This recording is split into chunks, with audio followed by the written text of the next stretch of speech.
coalition Idy 2019, vous me permettrez quand même de remercier et de féliciter tous les membres de cette coalition et avec qui nous avons partagé des moments exceptionnels dans l'histoire politique de notre pays par une participation effective à cette élection présidentielle.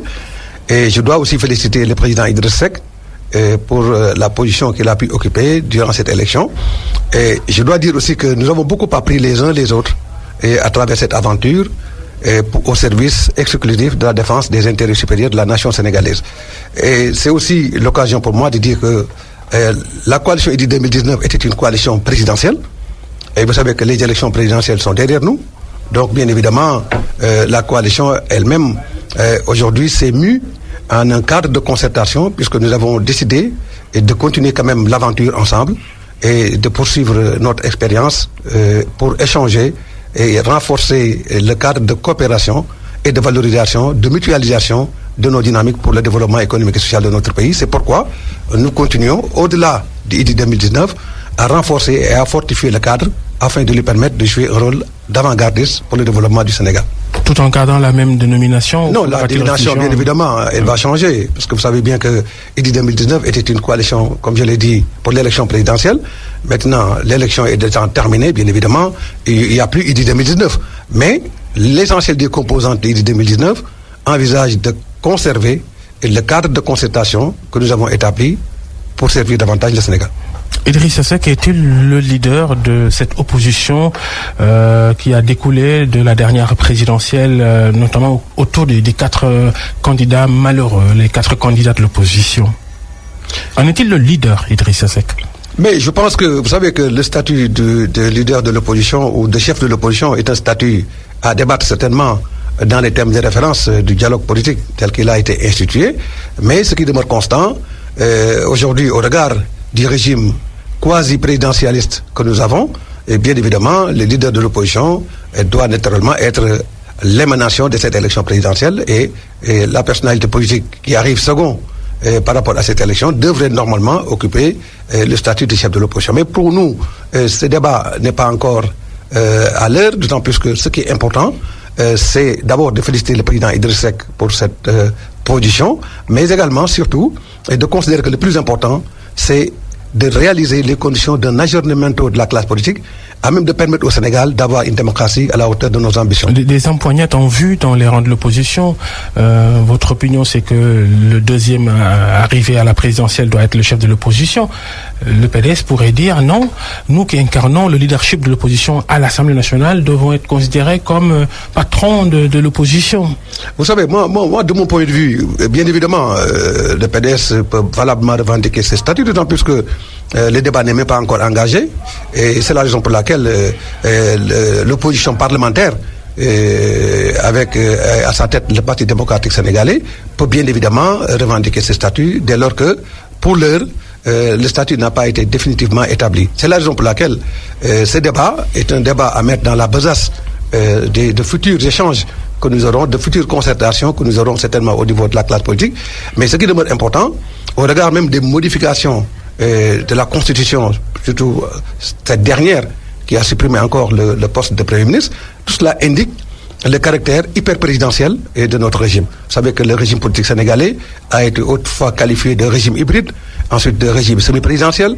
Aujourd'hui, avec la suppression du poste de Premier ministre, on sent bien une super personnalisation du pouvoir présidentiel, ce qui d'ailleurs peut inquiéter les démocrates, mais en dernier ressort, il se trouve que le président de la République a toujours été la clé de voûte des institutions de la République. C'est pourquoi la suppression en elle-même peut ne pas poser de problème.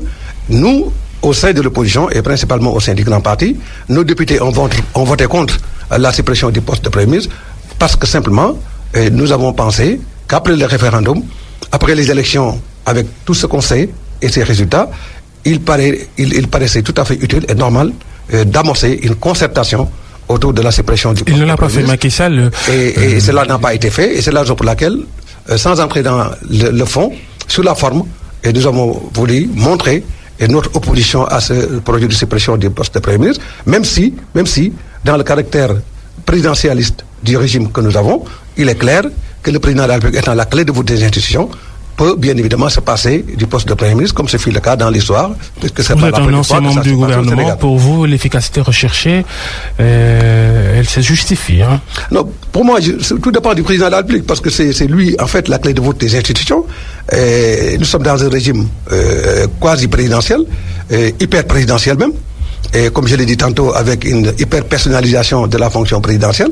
Si le président de la République pense que pour des questions d'efficience ou d'efficacité et de son action publique pour le Sénégal, il peut se passer de l'action d'un Premier ministre, d'un relais que nous jugeons important pour la démocratie, puisque vous savez que la démocratie a toujours besoin de relais. Si le président de la République juge qu'il n'est pas utile d'être accompagné dans son travail au quotidien par un Premier ministre, bien évidemment, cela n'est que du ressort du président de la République. Ce qui demeure constant, nous, en tant que citoyens, en tant qu'hommes politiques, en tant qu'acteurs politiques, nous ne pouvons qu'attendre les résultats de cette réforme pour pouvoir en juger. Un premier bémol en ce début de dialogue, en tout cas on discute déjà des termes de référence, on n'est pas encore le dialogue carrément, mais déjà cette suppression du poste de Premier ministre, ces réformes constitutionnelles intervenues juste avant que le ministre de l'Intérieur réunisse les différentes formations politiques pour discuter des sujets qui seront débattus au cours de ce dialogue politique. Il y a ça, il y a l'absence pour l'instant du Parti démocratique sénégalais. Est-ce que cette absence ne constitue pas une sorte de faux départ aussi? Le PDS, c'est pas n'importe quel parti politique. Bon, je ne voudrais pas être le porte-parole du Parti démocratique sénégalais, quoique vous savez bien les relations exceptionnelles que j'entretiens avec le président Abdoulaye Wade, qui est un père et une référence pour moi, et d'ailleurs avec l'ensemble des dirigeants du Parti démocratique sénégalais. Mais ce que je peux dire, bien évidemment, comme je l'ai dit à l'entame de mon propos, cette question aussi fondamentale, consubstantielle même à l'évolution de notre constitution, devrait au préalable être jetée dans la corbeille à idées du dialogue politique. Bien évidemment, le président de la République a la charge de cette question, mais comme je l'ai dit, nous sommes dans un régime présidentiel, le président étant la clé de voûte des institutions, je crois que c'est à lui d'apprécier, bien évidemment, la manière de rendre beaucoup plus efficace son action pour le Sénégal, ce qui demeure constant. Derrière une réforme de cette nature, de si grande ampleur qui modifie substantiellement la Constitution et qui modifie les relations entre l'exécutif et le législatif, devrait, à mon avis, être discuté, d'autant plus que c'est lui-même, au lendemain de son élection, a enjambé un certain nombre de préoccupations pour déclarer qu'il va lancer des dialogues politiques avec la classe politique, et cela devrait permettre à la classe politique de trouver des conditions d'un apaisement et d'une démocratie à même de créer au Sénégal les conditions d'élections libres, démocratiques et transparentes. Et je crois que le Sénégal mérite cela maintenant. Le PDS, il faut qu'on en parle. Les préoccupations là-bas sont d'une autre nature. Pour Abdoulaye Wade et son parti, il y a le cas Karim Wade qui est posé sur la table comme condition à toute participation à ce dialogue politique. L'ancien président de la République exige, entre autres, la révision du procès de son fils qui a été condamné pour enrichissement illicite. Légitime à votre avis? Vous savez que d'abord, en ce qui concerne le dialogue proprement parlé, il n'y a pas que le Parti démocratique sénégalais qui n'a pas été là-bas. Vous savez que nous, de même que le Parti démocratique sénégalais, les Rewmi et pratiquement toutes les formations politiques de l'opposition, nous sommes réunis dans le cadre du Front de résistance nationale. Le président Idriss Seck était là-bas, le président Issa Sall était là-bas, le président Madi Kenya était là-bas, le Parti démocratique sénégalais était là-bas, nous-mêmes nous étions là-bas. Je pense que le plus important, le FNR représente la quintessence de l'opposition sénégalaise. Et durant notre réunion préparatoire à cette concertation nationale, le FNR a retenu deux positions de base. D'abord, nous sommes pour le dialogue, parce que je crois que c'est important au regard de tout ce qui s'est passé ces dernières années relativement au processus électoral, et sans pour autant revenir sur les segments les plus virulents qui ont consisté à emprisonner de temps en temps les leaders politiques, à faire des marches de contestation contre tel ou tel aspect du processus électoral. Ce qui demeure évident, c'est que nous avons préféré tourner la page de l'élection présidentielle et nous tourner résolument vers l'avenir, un avenir de sérénité pour renforcer et valoriser les principes de la démocratie sénégalaise. C'est la raison pour laquelle l'opposition a décidé de dire oui au dialogue, de répondre à la main tendue du président de la République pour un dialogue politique à même de permettre au Sénégal d'avoir une démocratie apaisée, d'organiser des élections libres, démocratiques et transparentes, et de projeter notre pays dans la voie du développement économique et social.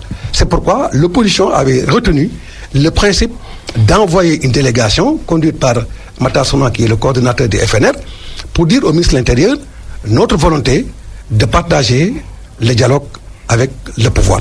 Et cette volonté-là a été fortement exprimée par Matan Souran et nos représentants qui ont dit au ministre de l'Intérieur que l'opposition est certes ouverte au dialogue, mais nous voulons un dialogue constructif. Nous voulons un dialogue qui amène un peu de la fraîcheur par rapport à notre démocratie et qu'on finisse enfin à pouvoir avoir un code électoral consensuel. Et pour cela, l'opposition a jugé utile d'indiquer dans un deuxième postulat qu'il nous faut nécessairement une commission cellulaire. Une commission cellulaire dirigée par des personnalités indépendantes, équidistantes des formations politiques, avec la société civile, pour qu'ensemble nous puissions, avec cette commission cellulaire, ça c'est déjà un blocage parce que le président de la République a désigné le ministre de l'Intérieur, Aly Ngouille Ndiaye, comme superviseur de ce dialogue politique. Il est déjà récusé par une bonne partie de l'opposition. En fait, en réalité, je ne pense pas que on peut le présenter comme ça. De manière générale, je crois que c'est le rôle du ministre de l'Intérieur de conduire ce genre de concertation. Mais au-delà de cette concertation avec le ministre de l'Intérieur, il y a le dialogue national qui dépasse largement les qualifications du ministre de l'Intérieur. Ce qui demeure constant, c'est que nous voulons, sur la matière électorale, avoir une commission cellulaire qui permette aux parties prenantes de pouvoir discuter et d'être arbitrées par des personnalités neutres et indépendantes, équidistantes des formations politiques. Je crois que cela, pour tous ceux qui veulent avoir un dialogue harmonieux et un processus électoral apaisé, nous devons faire comme en 1992 avec le code consensuel, puisque le code consensuel nous permet enfin d'avoir des élections apaisées et que le Sénégal doit se tourner résolument vers l'organisation d'élections libres, démocratiques et transparentes non contestables. Vous savez qu'on ne peut pas continuer dans notre pays, encore une fois, à organiser des élections et dès le lendemain, les élections sont contestées. Je crois que cela est inadmissible et le Sénégal, je crois que mérite d'avoir un code électoral consensuel, qu'on dépasse les contestations électorales qui peuvent être sujettes à des convulsions post-électorales, à même demain de remettre la démocratie sénégalaise dans des situations non souhaitables. Et je crois que c'est cela le plus important. Et pour cela, nous pensons au sein de l'opposition que le pouvoir doit accepter et accéder à notre demande de mettre en place une commission cellulaire dirigée par des personnalités politiques équidistantes de nos formations politiques, de l'opposition comme du pouvoir, et qui est à même de pouvoir arbitrer nos échanges, d'avoir des termes de référence cohérents et enfin qu'on ait un code électoral consensuel et qu'on organise enfin des élections libres, démocratiques et transparentes, non contestables au Sénégal. C'est clair que le processus électoral sera au cœur de ce dialogue politique. Qu'est-ce qu'il faut changer dans ce processus électoral? Le parrainage a été l'objet de vives polémiques avant la présidentielle. Sur le parrainage, vous personnellement, Malick Gakou, vous proposez quoi? Mais vous savez, moi, je ne voudrais pas entrer dans les détails du parrainage pour avoir subi directement les stigmates du parrainage. Vous savez que j'ai préféré vivre de bout en bout le parrainage. Vous vous souvenez que lors du vote de la loi le 17 avril du parrainage, j'ai été le premier à être arrêté par la police parce que manifestant devant l'Assemblée nationale, et j'ai donc conduit le combat contre le parrainage et ensuite j'ai été au Conseil constitutionnel. Vous savez, je ne veux pas encore une fois revenir sur le parrainage, d'autant plus que c'est une période très traumatisante que nous avons vécue au sein de la classe politique. Ce qui demeure constant, le parrainage doit être un parrainage qui permette réellement, si c'est l'objectif, c'est de parfaire les candidatures, de trouver des consensus forts à même de nous permettre de nous accorder sur un certain nombre de minima. Malheureusement, ça n'a pas été le cas. Aujourd'hui, nous retournons à la case départ pour dialoguer autour des conditionnalités de l'organisation d'élections démocratiques. Nous pensons que le parrainage, bien évidemment, doit être dans la corbeille à idées de ce dialogue-là. Et pour cela, nous avons aussi des propositions. Mais pour l'heure, nous n'en sommes pas encore une fois aux propositions. Nous n'en sommes pas aux propositions. Vous savez que pêle-mêle et Kahin Kaha, au sein de l'opposition comme du pouvoir, des thèmes de référence ont été annoncés. Mais ce qui demeure constant, c'est qu'à l'heure actuelle, il faut d'abord parler du format du dialogue. Et nous en sommes là. Nous sommes là pour dire que créons les conditions d'un format du dialogue qui satisfasse l'opposition et le pouvoir. Enfin, que nous ayons un cadre de dialogue approprié pour pouvoir discuter de manière harmonisée au nom de la défense des intérêts supérieurs du Sénégal. Est-ce que, par exemple, le président de la République, il doit rencontrer directement d'abord les principaux leaders de l'opposition? Ça peut faciliter le reste, non? Vous savez, ça, il appartient au président de la République de définir la voie à travers laquelle il entend réussir son dialogue. puisque le dialogue, c'est lui qui l'a appelé de tous ses voeux. Nous sommes dans des dispositions de répondre à sa main tendue, puisque nous pensons qu'il faut quand même dialoguer avec le président Macky Sall. Il faut dialoguer pour le Sénégal, il faut dialoguer pour sa démocratie, il faut dialoguer pour des élections démocratiques. Et pour cela, l'opposition est dans d'excellentes dispositions pour répondre à cette main tendue-là. Maintenant, il faudrait juste que l'État du Sénégal organise les conditions d'un dialogue harmonieux, à même d'éviter au Sénégal de retourner à la page du dialogue de 2016. Vous savez que ce même dialogue a été entamé en 2016 avec les conséquences qu'on en connaît. Et finalement, le 28 mai a été déclaré journée du dialogue national avec aussi les conséquences que l'on connaît. Je pense qu'aujourd'hui, si nous voulons vraiment dialoguer, l'État du Sénégal a les moyens, puisque rencontrant l'adhésion totale, parfaite et entière de l'opposition sur sa prédisposition à dialoguer pour trouver enfin des solutions aux innombrables questions qui sont posées pour qu'enfin qu'on ait des élections non contestables au Sénégal. Et c'est la raison pour laquelle l'opposition l'a exprimé très fortement devant le ministre de l'Intérieur et l'opposition attend la réponse de l'État du Sénégal par rapport à cette préoccupation majeure. Et en ce moment-là, nous allons nous asseoir pour discuter avec l'État sur les meilleures approches à même de permettre au Sénégal d'avoir un processus électoral consensuel pour que les élections soient organisées de manière non contestable au Sénégal. Vous l'avez dit tantôt, des termes de référence sont sortis pêle-mêle de tous bords d'ailleurs. Les élections locales, par exemple, ça c'est sorti. Cette idée agitée de les reporter ou de les tenir à la date du 1er décembre comme déjà annoncé. Quelle est votre position personnelle, Malick Gakou, sur ces locales prévues a priori en décembre prochain? Oui, je dois rappeler juste que quand même que les élections locales ont déjà été reportées. Déjà, oui, qu'elle devait se tenir en juin. Et cela aussi sans concertation préalable avec la classe politique. Et donc aujourd'hui encore, on parle de nouveaux reports de ces mêmes élections locales, bien évidemment. Mais pour moi, nous devons tous consentir des sacrifices pour arriver à des positions harmonisées et afin de sauvegarder la démocratie sénégalaise et de tourner la page vers les préoccupations essentielles du peuple sénégalais, qui ne sont pas que des préoccupations politiques. Ce sont des préoccupations sociétales, ce sont des préoccupations de transformation, ce sont des préoccupations de croissance économique, ce sont des préoccupations de progrès social, etc., et de bien-être pour les populations. C'est la raison pour laquelle nous pensons qu'il faut d'abord ne pas mettre la charrue avant les bœufs. Il faut créer le cadre de la concertation, un cadre sur lequel nous sommes tous d'accord, en tout cas, pour pouvoir amorcer les bases de ce dialogue tant souhaité. Maintenant, on ne peut pas aller dans un dialogue en nous menaçant les uns les autres. On ne peut pas aller dans un dialogue en posant des conditionnalités aux uns et aux autres. Ce qu'il faut faire, c'est qu'il y a des questions qui sont des questions hautement diplomatiques, qui sont des questions de nature à apaiser le climat politique. Bien évidemment, sur ces questions, de manière responsable, le président de la République et l'opposition devraient discuter, mais pas sous la forme de menaces de si vous ne faites pas ça, je ne dialogue pas, ou si vous demandez ça, je ne vais pas dialoguer avec vous, etc. Je pense qu'il est temps, qu'au sein de la classe politique, que nous ayons une position de responsabilité, et cette position de responsabilité est une position de hauteur.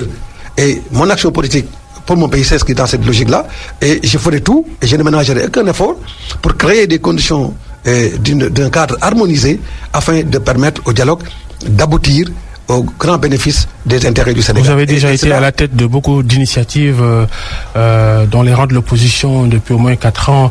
Est-ce que, par exemple, les réticences d'Abdoulaye Wade du PDS, vous envisagez de faire quelque chose pour les ramener à de meilleurs sentiments? Mais vous savez, je ne pense pas qu'il y ait des divergences fondamentales entre le Parti démocratique sénégalais et toutes les franges de l'opposition sénégalaise. Nous sommes tous mus par le même désir ardent de créer les conditions de dialogue.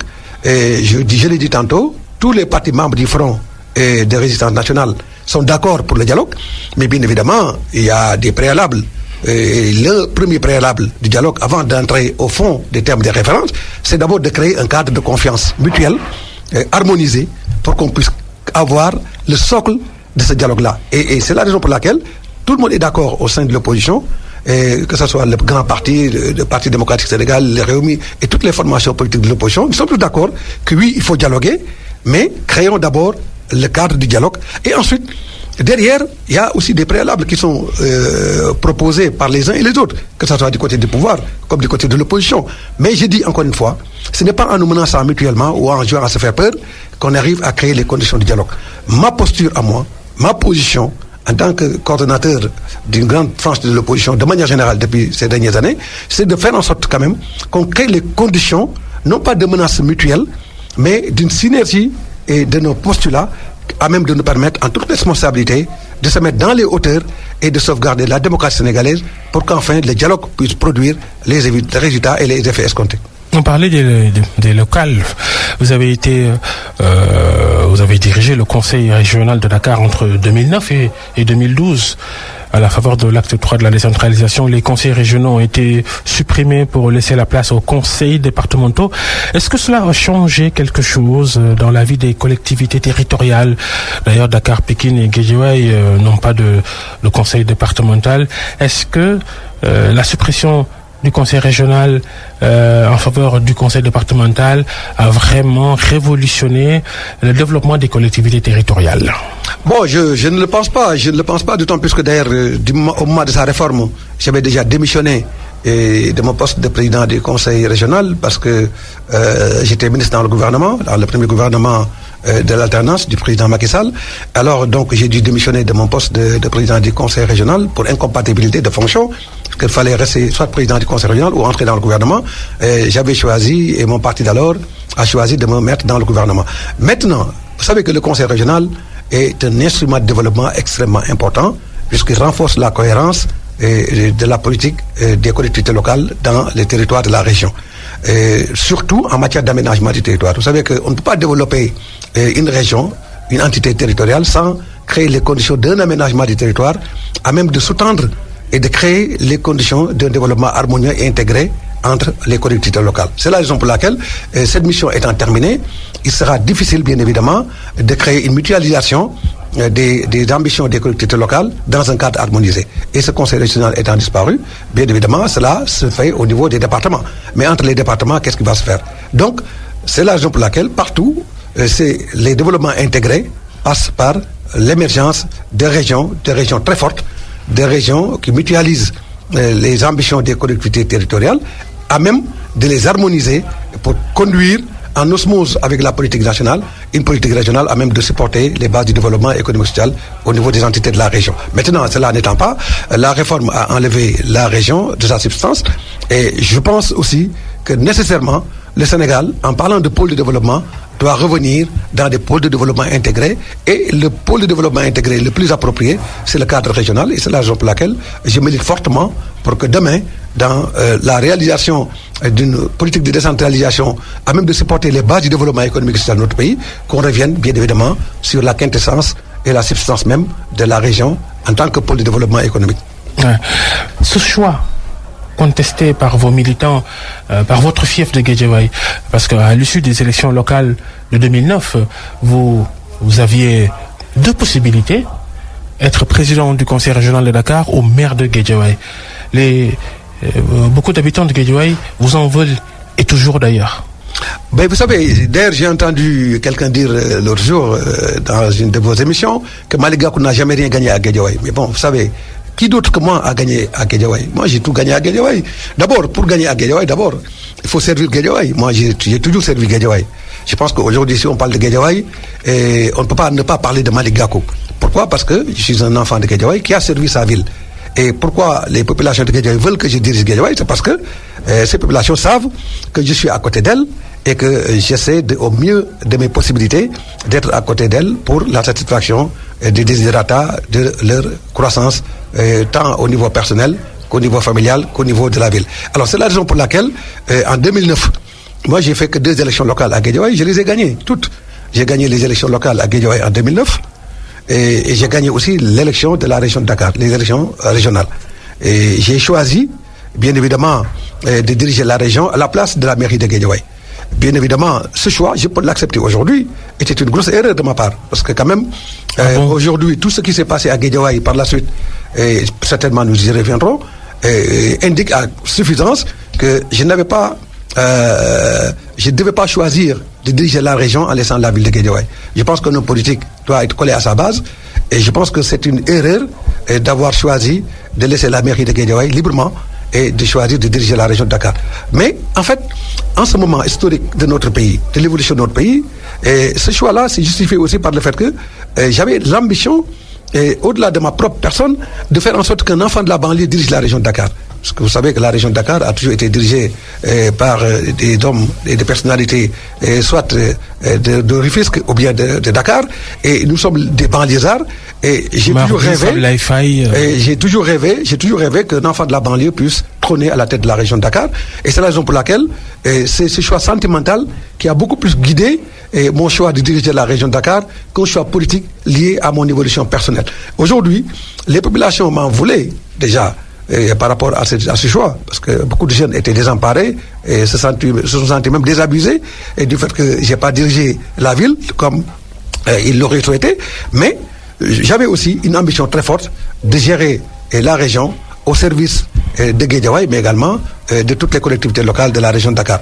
Maintenant, aujourd'hui, au regard de l'évolution politique de la collectivité qui est ma collectivité, Guédiawaye, je peux considérer quand même que, comme beaucoup l'ont pensé, bien avant moi, que ce fut une grosse erreur de ma part de ne pas diriger la mairie de Guédiawaye, qui est quand même ma base politique, et je pense que Guédiawaye méritait d'avoir un maire comme Malick Gakou, qui non seulement servait la ville, non seulement servait les intérêts de ces populations, mais d'autres les populations voulaient à la tête de la mairie pour rendre encore beaucoup plus efficientes toutes les politiques, toutes les visions que nous avions partagées au service des intérêts des populations de Guédiawaye. Maintenant, alors Malick Gakou, aux prochaines élections municipales à Guédiawaye, allez-vous briguer la mairie? Bon, j'y reviendrai tout à l'heure, vous savez, j'y reviendrai tout à l'heure, mais je voudrais juste dire par là que à tous ceux qui pensent que Guédiawaye m'a tourné le dos, je pense qu'il y a une grosse erreur, d'autant plus que j'ai dit que j'ai participé à des élections locales à Guédiawaye. D'abord en 2009, j'ai gagné la mairie. En 2014 aussi, j'ai gagné aussi Guédiawaye.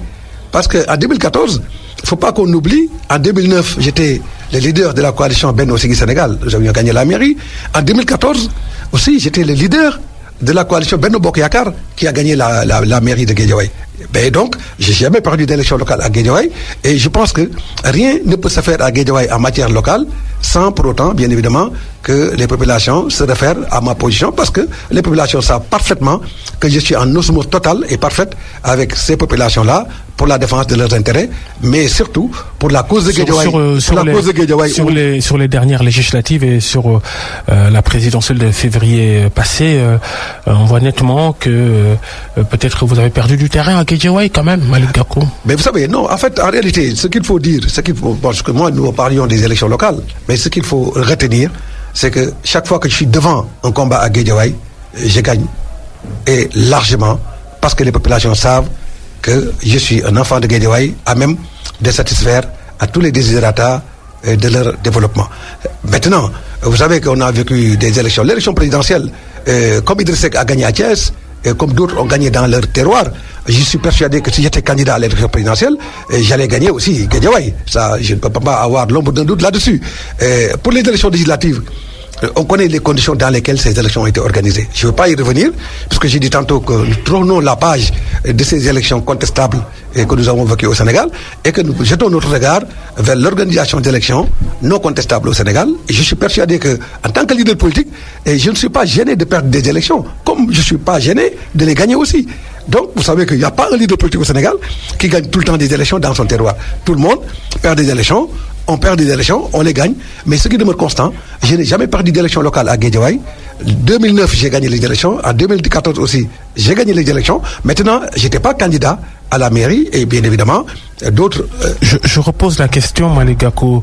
Serez-vous candidat à la mairie de Guédiawaye aux prochaines élections municipales? Vous savez que moi, je n'ai jamais été, de prime abord, candidat à une élection locale à Guédiawaye. C'est les populations, c'est des partis politiques, c'est les composantes de la société qui se réunissent et qui me désignent comme candidat. Je crois que même en 2009, quand j'étais le leader de la coalition Benno Siggil Sénégal, je n'ai jamais été devant pour dire que je serais candidat à la mairie, comme en 2014 aussi, où je me suis retiré volontairement de la liste que j'ai dirigée, mais pour autant, sans pour autant ne pas faire campagne. Et j'ai fait campagne, j'ai battu campagne avec l'ensemble des composantes de la coalition Benno Bokk Yakaar, et nous avons gagné les élections. Donc aujourd'hui, c'est la même chose, c'est la même préoccupation qui m'anime. Moi, je suis au service des populations, je suis au service de la cause de ces populations et de la classe politique de Guédiawaye. Le moment venu, nous allons apprécier ensemble les contours à travers lesquels nous allons participer à ces élections, et nous allons définir une candidature à même de permettre de défendre encore davantage plus les intérêts des populations de Guédiawaye. Quel est le regard que vous posez sur l'actuel maire, son travail, le bilan de l'actuel maire de Guédiawaye, Aliou Sall? Vous savez que moi, je ne peux pas, j'ai mon appréciation personnelle du travail du maire Aliou Sall, mais il ne m'appartient pas à moi de déterminer le bilan de Aliou Sall. Je pense que Aliou Sall est le maire de Guédiawaye. Il est une réalité politique à Guédiawaye dont il faut tenir compte, sans nul doute. Et c'est la raison pour laquelle nous ne pouvons que laisser aux populations le soin d'apprécier son bilan et qui sera sanctionné positivement ou négativement par les populations lors des prochaines élections locales. Et quelle est votre opinion sur cette idée agitée depuis quelque temps, l'élection à scrutin direct des maires et probablement des présidents des conseils départementaux? Mais vous savez que d'abord, sur la question de l'élection elle-même, il faudra d'abord, au-delà du fait d'élire le maire au suffrage direct ou indirect, parce que comme c'est le cas actuellement, le débat de fond, c'est d'abord le mode de scrutin. Vous savez, aujourd'hui, on est dans le fameux Raw Gadu, qui est un système contestable et qui remet en cause un certain nombre de variables liées à la démocratie. Et c'est la raison pour laquelle le débat doit dépasser largement la question du maire, mais du mode d'élection. Non seulement du maire, mais également du scrutin de manière générale.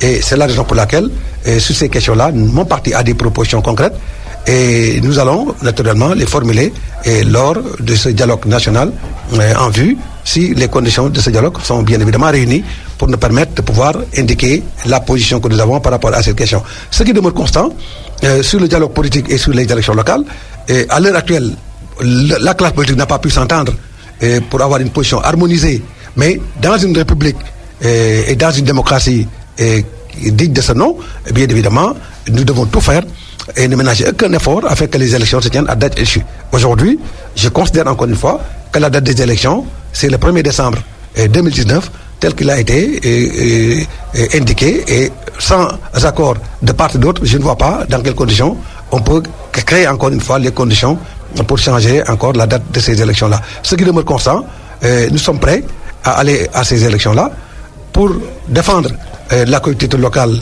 qui est la mienne, mais également au niveau national, pour faire en sorte quand même que les élections locales se passent dans des conditions appropriées, mais dans des conditions non contestables, à même de permettre au Sénégal de vivre encore une fois des élections apaisées et que le lendemain des élections, qu'on puisse avoir des résultats à même de permettre aux électeurs de pouvoir considérer que le vainqueur comme étant le véritable vainqueur de leur suffrage.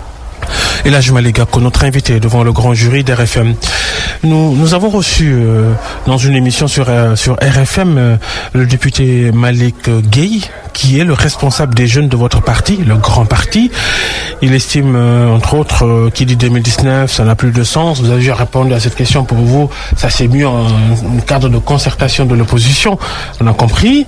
Mais Malick Gueye, qui est le responsable des jeunes du grand parti, a aussi évoqué les probables retrouvailles de la famille social-démocrate, les retrouvailles avec l'AFP et Moustapha Niasse.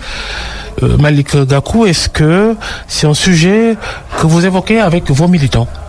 Mais bien naturellement, vous savez que nous avons toujours voulu, en tout cas, que nos relations avec l'AFP soient des relations apaisées. Vous savez que le grand parti est pratiquement une émanation de l'AFP, puisque vous vous souvenez bien, après mon exclusion, beaucoup de citoyens sénégalais se sont joints à nous pour créer le grand parti. Donc, mon exclusion a été due à des divergences profondes sur la manière de tenir l'avenir de l'AFP. Et ces divergences ont conduit, bien évidemment, à notre exclusion. Mais cela dit, cela fait un peu de temps quand même. Et nous avons continué notre chemin. Et l'AFP aussi a continué son chemin dans Benno Bokk Yakaar. Nous sommes dans l'opposition. Mais Moustapha Niasse, c'est notre père quand même. Nous n'avons pas une animosité entre nous qui devrait nous permettre de ne pas considérer Niasse comme un père et une référence. Et il a beaucoup fait pour notre éducation politique, et c'est la raison pour laquelle nous nous sommes retrouvés lors du décès de ma grand-mère, qui est sa mère, pour échanger et faire des condoléances et nous retrouver en famille. Et peut-être ça a été l'occasion, peut-être pour d'aucuns, de penser que même que nous sommes dans des dispositions de pouvoir nous retrouver, etc. Je crois qu'on ne s'est pas séparés sur le plan familial, sur le plan affectif aussi, on ne s'est pas séparés. Il y a des divergences politiques que nous pouvons dépasser, puisque la divergence politique, elle est même dépassée. Aujourd'hui, nous jetons notre regard sur l'avenir. Si l'Alliance des forces de progrès et les grands partis peuvent trouver des plages de convergence à même de nous permettre de nous asseoir autour d'une table pour jeter un regard sur l'avenir. De fusionner, c'est possible de fusionner avec... Rien n'exclut à ce que le grand parti et l'Alliance des forces de progrès puissent se retrouver, puisque, en réalité, rien ne nous divise sur le plan fondamental. Ce qui nous a opposés, c'est la question d'orientation par rapport à l'élection présidentielle et l'absence de concertation appropriée par rapport à cette époque. Maintenant, cette phase étant terminée, cette page que nous avons tournée, nous étions nos regards sur l'avenir. Et l'avenir, pour nous, c'est comment servir notre pays au milieu de ses intérêts. Est-il possible de voir El Hadj Malick Gakou retourner à l'AFP? Mais vous savez, comment Malick Gakou peut-il retourner à l'AFP? Moi, je suis président du grand parti. Je pense qu'il n'est pas pensable que je puisse retourner à l'Alliance des forces de progrès. Ce qui demeure constant, rien ne s'oppose à ce que l'Alliance des forces de progrès et le grand parti puissent trouver des plages de convergence et de collaboration, puisque nous sommes des acteurs politiques, nous tous mis par un sens élevé des intérêts de l'État. Et n'oubliez pas que la substance de notre adhésion à l'Alliance des forces de progrès, parce que souvenez-vous que j'étais le seul plus grand fonctionnaire sénégalais qui était dans l'administration publique à avoir choisi l'espoir avec Moussa Fagnas en 1999. Donc je continue à alimenter encore une fois les bases de cet espoir énorme que nous avions à l'appel du 16 juin. Et je profite de l'occasion d'ailleurs pour saluer mes camarades de l'Alliance des forces de progrès avec qui nous avons mené tous ces combats, n'est-ce pas, au service du Sénégal et pour sa démocratie. Donc aujourd'hui, rien n'exclut à ce que nous ayons entre l'Alliance des forces de progrès et les grands partis, comme d'ailleurs avec le Parti socialiste, des plages de convergence, puisque nous sommes tous d'obédience socialiste, nous sommes tous de la famille socialiste, de manière plus large, et rien ne s'oppose à ce que demain, cette grande famille socialiste, auquel nous appelons de tous nos voeux, le Khalifa Sall, le président Khalifa Sall, moi-même et d'autres, que nous puissions nous retrouver au sein de notre famille originelle, qui est la famille du Parti socialiste, et cela devrait permettre au Parti socialiste de jouer encore une fois les premiers rôles dans le Sénégal d'aujourd'hui et de demain. Par contre, je travaille à avoir les meilleures relations possibles avec l'Alliance des forces de progrès, avec son leader, M. Fagnas, qui est aussi un père et une référence. Et c'est la raison pour laquelle je milite en faveur, bien évidemment, de ces grandes retrouvailles et de cette osmose de la grande famille socialiste. Donc le problème n'est pas que Malick Gakou revienne pour diriger l'AFP. Je pense que l'AFP a des cadres assez compétents pour pouvoir prétendre diriger ce parti. Et j'ai déjà assez de travail à faire au sein du grand parti. Et l'ambition que j'ai en créant le grand parti, c'est de faire du grand parti la première formation politique du Sénégal. Cette ambition que nous avons et qui s'est matérialisée sur le terrain, puisque le grand parti n'a pas encore 4 ans. Et aujourd'hui, notre parti, notre formation politique est une formation politique incontournable sur l'échiquier politique national. Et aucune formation politique, en tout cas, ne devance notre formation politique dans le sens du combat sur le terrain. C'est la raison pour laquelle nous sommes présents dans l'ensemble des collectivités locales du Sénégal. Nous sommes présents dans la diaspora et nous sommes partis de devenir, nous sommes un parti d'avenir, nous sommes un parti de combat, nous sommes un parti de conviction. Et c'est la raison pour laquelle nous sommes optimistes et totalement engagés vers les combats de demain pour le Sénégal. Vos nombreuses casquettes, hommes politiques, hommes d'affaires, syndicalistes aussi, quand vous étiez élève. Ce discours de Macky Sall qui fait débat, d'ailleurs les syndicats commencent à beaucoup réagir, à se tenir prêts au combat après cette déclaration de Macky Sall le 1er mai, la fête du travail, quand il recevait les cahiers de doléances des syndicats qui disaient qu'il est hors de question d'augmenter les salaires, par exemple dans la fonction publique. Ça fait toujours débat. Est-ce que vous avez suivi cette sortie de Macky Sall? Oui, j'étais en Pologne lors de cette discussion entre le président de la République et les syndicats. Et j'étais à Varsovie, j'étais en mission à Varsovie, et où j'ai vu quand même un autre visage. J'ai vu le visage de la célébration du 1er mai comme une fête du travail. Parce que le 1er mai, quand même, c'est la fête des travailleurs. Je pense qu'au Sénégal, le président de la République a gâché la fête aux travailleurs. Parce que quand même, avec sa sincérité, il a dit la situation réelle du pays. Je pense que d'ailleurs, il faut féliciter le président Macky Sall pour avoir été autant sincère avec les syndicalistes. D'abord, nous sommes dans un pays où la situation économique n'est pas reluisante. Et je crois que ça, le président de la République l'a avoué devant les syndicalistes. Aujourd'hui, nous savons parfaitement que le Sénégal est un pays à économie extrêmement endettée. Parce que moi, je suis docteur en économie, donc en général, quand je parle d'économie, je préfère ne pas parler de politique. Et c'est la raison pour laquelle d'ailleurs, on m'entend assez rarement parler des sujets économiques, puisque je ne voudrais pas faire confondre mon rôle d'acteur politique à celui d'économiste, puisque l'économiste, nous devons dire que des choses étayées par la science économique. Mais aujourd'hui, il est clair que le président, avec une sincérité qu'on lui reconnaît aisément, a dit aux syndicalistes le tableau de bord de notre économie nationale. C'est une économie qui n'est pas prospère, c'est une économie qui n'est ni émergente, ni pré-émergente. Pour vous, c'est un aveu de Macky Sall que la situation économique est difficile pour le pays. En même temps, ils disent le contraire officiellement. Mais vous savez, un chiffre de taux de croissance et des poussières. Vous savez que la croissance, on peut revenir sur la croissance et épiloguer sur la croissance qui n'est pas un indicateur de bien-être social. Vous savez, la croissance, pour qu'elle soit un indicateur de bien-être social, doit être une croissance inclusive. C'est celle-là qui amène le progrès, c'est celle-là qui amène le revenu, et c'est là qui amène un progrès social à même d'améliorer la qualité de vie des populations. Mais la croissance que nous avons n'est pas une croissance inclusive. On sait que cette croissance, elle est portée par des secteurs qui n'amènent pas un caractère inclusif à cette croissance.